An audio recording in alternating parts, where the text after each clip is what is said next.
Magme-making po kami ng dynamite. Wow! Oh yes! So guys, nandito si ate ko, si Kuya JR, si Kuya Elmer, saka yung kapatid ko. Yung nakapunti, wala siyang ambag. So, prepare na namin yung pagkain or iluto namin para bukas ng umaga. Parang nag-hire ako ng mga cook, no? Ano yung pinaprepare nyo dyan? Dynamite. Dynamite and ano pa? Shanghai. Tapos magluluto din kami ng seaweed soup, yung iyok ko. Wow!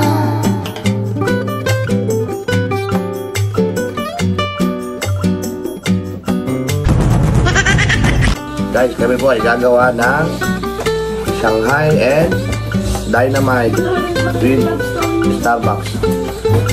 Hindi ako mag-brand na to. Baka naman, Starbucks, vanilla latte. Pang ano lang yan, sa mga sabaw lang yan, hindi siya pwede sa bawang. Tingnan mo nga, tanggalin mo nga lahat, di yan pwede sa bawang. Puro ka hindi ka, dahil mo nung gamit. Try ko yan, ay, bala nga. Eh, pang ano, pang gupit ata sa buhok eh.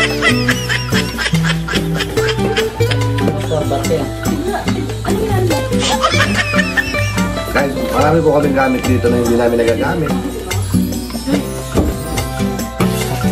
Ganito kalaki. Gagawin namin dynamite. Yan.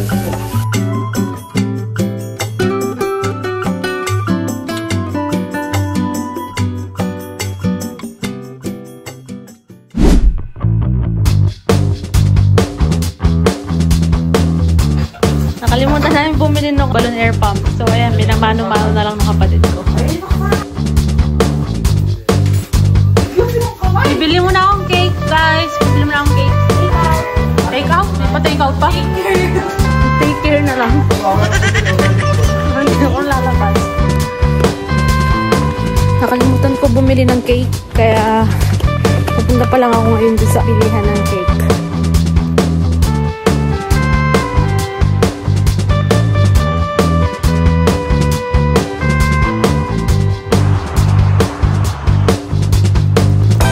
Binigyan pa akong isang libreng tinapay nung may-ari.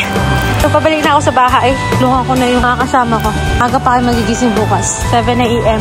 May dapat magising kasi 7:30 baka dumating na yung asawa ko.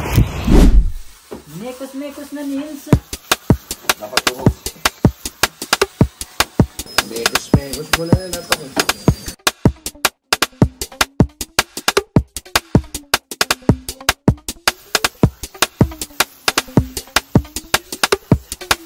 Pala ko yan, ilang beses mo tinalagay ng itlog mo? Para mga... No?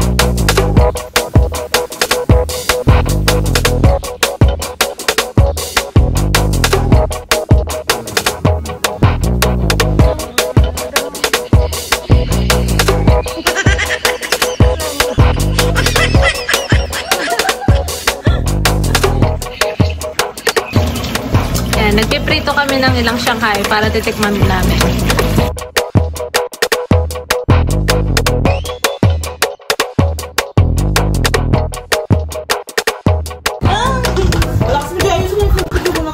Uy, kakabotox lang ng puwet ko.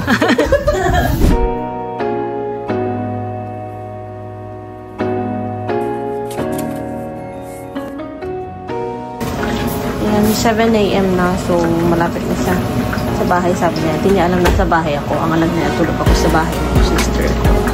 So, ayan. Niluluto ko ng Shanghai. Then, pinapainit ko na rin yung sabaw.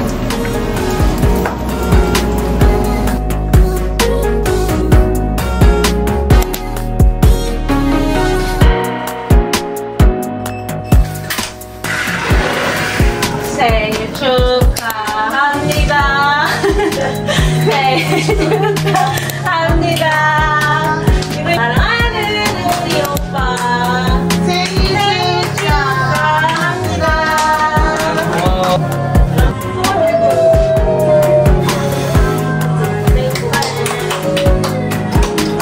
오빠, 나 집에 없는 줄 알았대.